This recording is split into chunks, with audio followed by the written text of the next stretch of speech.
James, bonjour. Est-ce que tu es remis de ta déception? Ouais, bonjour. Bon, j'ai essayé de faire au maxi. La course c'était vraiment super bien. Ça a roulé à 18 à l'heure jusqu'à 19 à l'heure. Comme j'ai un GPS, c'était super bien. Et puis, je n'ai pas arrivé à y aller jusqu'au bout, quoi. Bon, j'ai eu les crampes jusqu'au 38e kilo. Jusqu'au 30e kilo, c'est là où j'ai commencé à galérer. Je m'accrochais, je me suis dit il faut y aller jusqu'au bout. Je suis des militaires, il faut y aller jusqu'au bout. Bon, au bout d'un moment, je ne pouvais pas laisser lever les pieds, quoi. C'était vraiment dur parce que c'est les deux pieds, quoi. C'était mort. Tu as pris beaucoup de risques pour poursuivre le rythme des premiers. Non, non, bon, pas du tout parce que je suis bien, j'étais bien assez préparé. Et normalement, comme on était à 18 à l'heure, j'étais vraiment dans le rythme, quoi. Bon, c'était pas la risque, même j'étais vraiment à l'aise parce que je me traînais à 18, à 19, j'étais super bien, quoi. Voilà, pour rien dire. Comment est-ce que tu expliques cette défaillance à partir du 30e kilomètre? Oh, bon, à partir des 30e kilo, moi j'ai attaqué normalement au 20e. Au 20e kilo, il a commencé à demander de passer parce que personne ne voulait ramener. Bon, il y en a qui accélèrent, il dit ah, vas-y.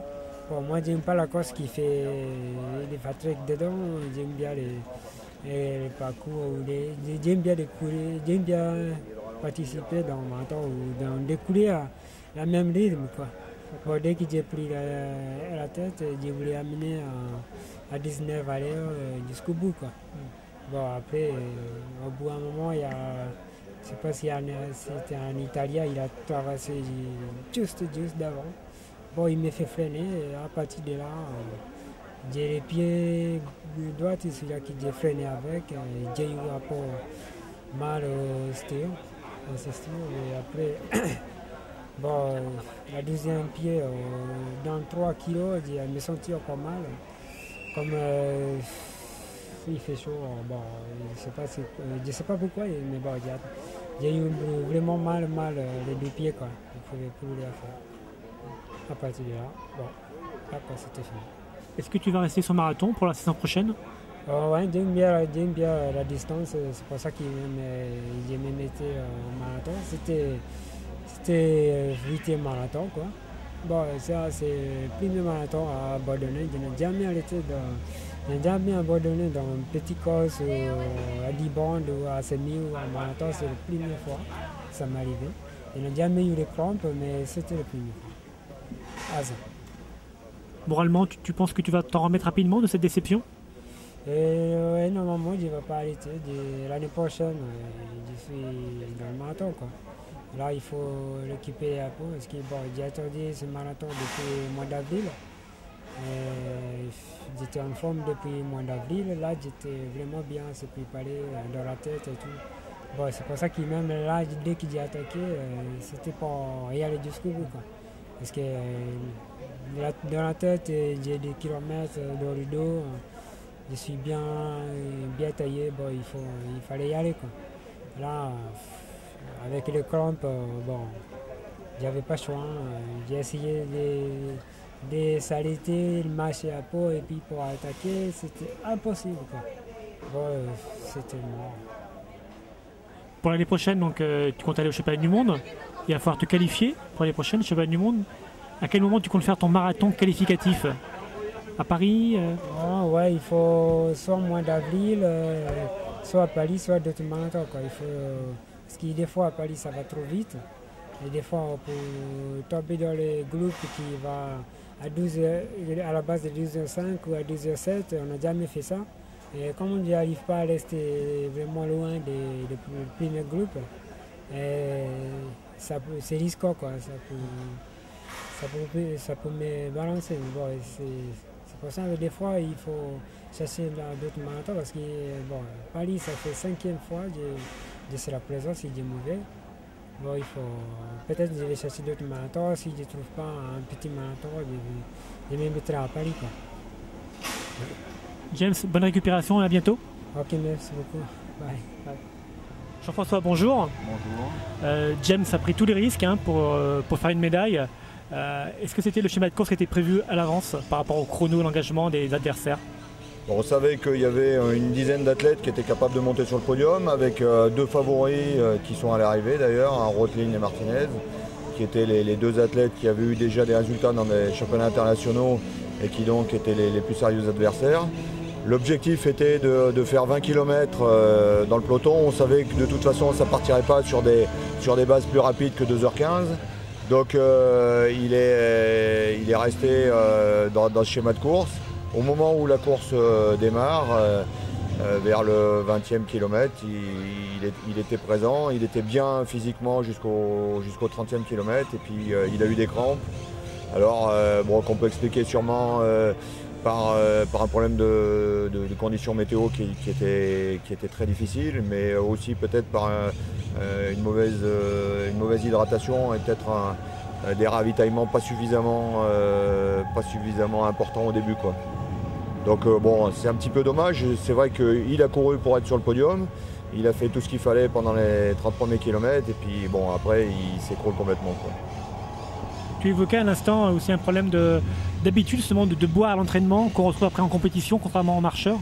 Voilà, on s'aperçoit que souvent les marcheurs à l'entraînement s'alimentent et le font régulièrement. Bon, c'est vrai que les coureurs, d'une manière générale, ont moins l'habitude de partir avec une boisson. Ils le font plutôt que pendant les sorties longues, mais pas suffisamment souvent, ce qui fait que ils ont ce manque d'habitude de s'alimenter. Et puis bon, c'est vrai que c'est plus difficile de s'alimenter quand on court que quand on marche, du fait de la vitesse, du fait de l'élévation du centre de gravité, mais il faut s'habituer à bien boire et dans des conditions extrêmes comme aujourd'hui, c'était capital, quoi. Et je pense que bon, des gens comme Martinez par exemple, on s'est aperçu qu'il avait sa bouteille pendant 1 ou 2 kilomètres après le ravitaillement, donc il s'alimentait, mais il s'alimentait pendant un temps suffisamment long. La plupart des coureurs, ils buvaient au bout de 50 mètres après le ravitaillement, ils n'avaient déjà plus de boisson. Donc, ce qui fait qu'il faisait un quart d'heure sans boisson, et c'est ça qui est très gênant, quoi. Ce qui explique les crampes de James et puis quelque part son abandon. Voilà, bon, ça peut expliquer, c'est une des raisons sûrement, avec peut-être l'excès de vouloir être vers l'avant, et puis bon, mais les crampes peuvent être expliquées par ce manque d'hydratation au moment important dans la première partie de course, quoi. Donc bon, il est clair qu'un abandon dans un championnat d'Europe, c'est jamais très valorisant, mais il pouvait plus avancer là. Il avait fait tout ce qu'il fallait dans la première partie pour être sur le podium. Quand il n'était plus dans le top 10, c'était difficile pour lui. La prise de risque de James s'explique également par le fait que la France a des médailles. Donc est-ce que lui aussi il a voulu apporter la sienne, comme disait Johan en fin de compétition, fin de la sienne, qu'il voulait apporter sa pierre à l'édifice?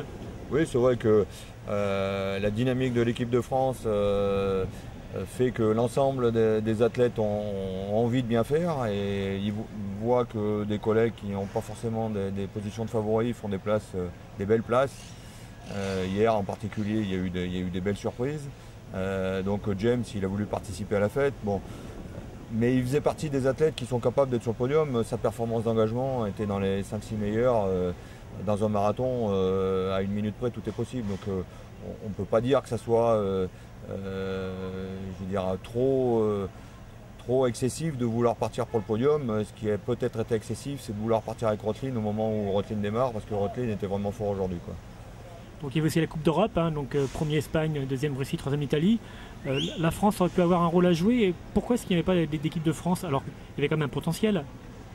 Il y a un potentiel qui est difficilement évaluable. Bon, par rapport au temps, hein, 7h01 le podium, mais c'est pas comparable à des temps sur des marathons de performance d'avril ou d'automne. Mais il est clair qu'il aurait été bien qu'il y ait une équipe de France à la Coupe d'Europe. Bon, on a fait un choix individuel, quoi. La direction technique a fait le choix individuel de resserrer les minima, puisque la sélection a été réduite. Elle a été réduite au marathon comme dans les autres disciplines, et c'est un choix qui est payant sur l'ensemble des disciplines, puisque la dynamique de l'équipe de France est positive, quoi.